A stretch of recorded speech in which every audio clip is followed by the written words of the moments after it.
జీవితంలో తల్లిదండ్రులు అవడం ఎంతో ప్రత్యేకం. అంతవరకు ఇద్దరుగా ఉన్న ఆ కుటుంబంలోకి మరో అతిథి వచ్చి ఆనందాలను పంచుతాడు.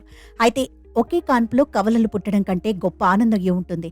ఒకప్పుడు కవలలు అంటే చాలా అరుదుగా పుట్టేవారు. కానీ నేడు కవలలు పుట్టడం సాధారణ విషయంగా మారింది. ప్రపంచంలోని మొత్తం కవలల జనాభాలలో 80% ఆసియా మరియు ఆఫ్రికాలో సంభవిస్తున్నాయని పరిశోధకులు చెప్తున్నారు. యూకేలో 1000 జననాల్లో 15 నుండి 17 కవలలు పుడతారని అంచనా. కవల జననాలు 2 రకాలు. వారిలో ఒకరిని ఒకేలాంటి కవలలు లేదా మోనోజైకోటిక్ కవలలు అంటారు. ఈ పద్ధతిలో ఒక స్పెర్మ్ 2 పిండాలను ఏర్పరచడానికి ఒకే గుడ్డును పంచుకుంటుంది.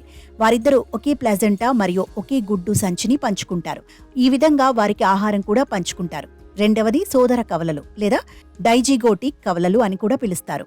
2 అండాశయాలు ఏర్పడతాయి మరియు వాటిలో ప్రతి ఒక్కటి వేర్వేరు స్పెర్మ్ల ద్వారా ఫలదీకరణ చెందుతాయి. ఈ 2 ప్రత్యేక ప్లాజెంటా మరియు గర్భాశయంలో అభివృద్ధి చెందుతాయి. ఇలా కవలలు ఏర్పడతారు. సరే, కవలలు ఏర్పడటానికి కారణం ఏమిటి మరియు ఎవరు ఎక్కువగా ఉంటారో మనం చూడవచ్చు.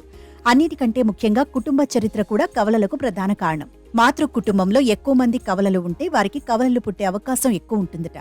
ఒకవేళ తండ్రి కుటుంబంలో ఎక్కువ మంది కవలలు ఉన్నా మీకు కవలలు పుడతారన్న గ్యారంటీ లేదు అంటున్నారు నిపుణులు.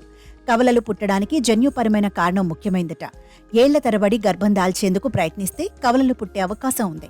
ఇటీవలి రోజుల్లో మహిళలు 30 ఏళ్లు దాటిన తర్వాత పిల్లలను కనేందుకు ఇష్టపడుతుండడం వల్ల కవలలు పెరగడం కూడా దీనికి కారణమని చెప్పవచ్చు.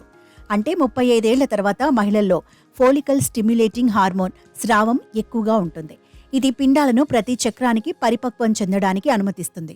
కాబట్టి ఈ FSH స్రావం పెరుగుదల గుడ్ల సంఖ్యను కూడా రెట్టింపు చేస్తుంది. ఇది కవలలు పుట్టే అవకాశం ఎక్కువ చేస్తుంది. అంతేకాకుండా సంతానలేమి చికిత్స కోసం రకరకాల మందులు వాడేవారు లేదా IVF విధానాన్ని ఆశ్రయించే వారికి కూడా కవలలు పుట్టే అవకాశం ఉందట. పిల్లల పుట్టుక ఏ కుటుంబానికైనా సంతోషాన్నిస్తుంది. అయితే కవల సంతానం కలిగినప్పుడు చాలా మంది ఆందోళన చెందుతారు. కవలలు అంటే ఒకేసారి 2 పిల్లలు పుట్టడం. అంటే పిల్లలపై శ్రద్ధ, వారిని పెంచడానికి అయ్యే ఖర్చు రెట్టింపు అవుతుంది. అందుకే చాలా మంది కవల పిల్లలు పుడితే ఆందోళన చెందుతుంటారు.